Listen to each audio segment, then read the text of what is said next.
Hello everyone. Today in this class we are going to discuss about the division of polynomials. So here in the question, as you can see, we have taken two polynomials p of x, which we need to divide this p of x by another polynomial g of x. So which method we'll be using here? The normal method, that is the long division method we'll be using here. So using this long division method, we have to divide this p of x by g of x. Now here, as you can see, this g of x will be the divisor and p of x will be the dividend. So the rest of the two things that we need to find here is the quotient as well as the remainder. Clear? So let us begin. So if we first multiply this x minus 1 with 3x cube, we get 3x to the power 4 minus 3x cube. Now we know that the sign changes in the division process. So these two terms will get cancelled, and here this 3x cube will now become plus 3x cube. It was minus 3x cube and now it will become plus 3x cube. So minus 4x cube plus 3x cube will give you minus x cube. Now next we multiply is minus x square. So minus x square, if we multiply, we will get minus x cube and another square term, that is plus x square. Now can you see any x square term here? No. So where will we put it?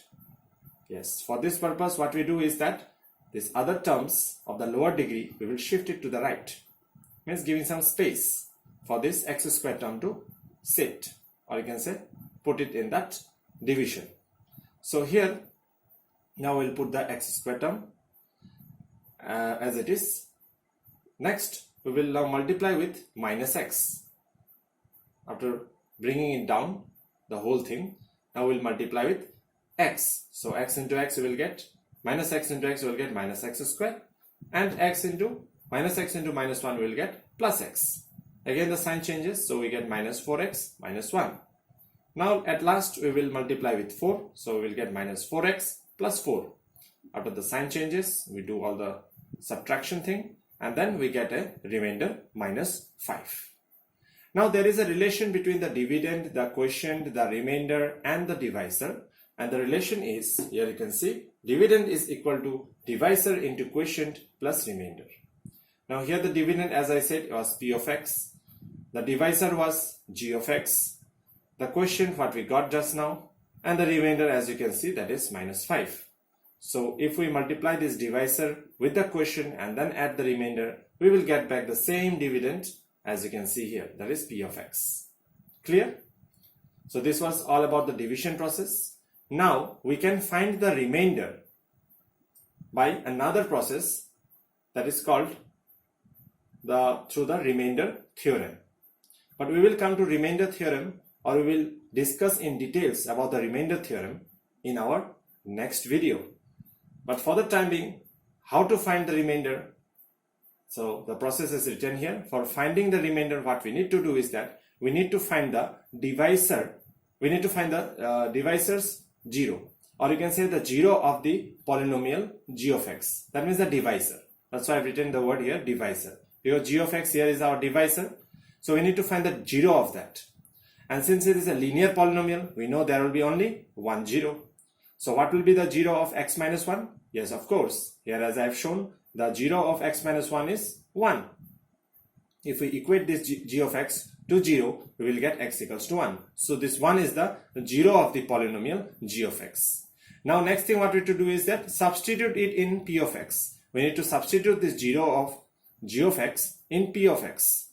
So it will be p of 1 because 1 is the 0. So after substituting it, we get back this minus 5. So as you can see, here also we got remainder minus 5, and here also we got remainder minus 5.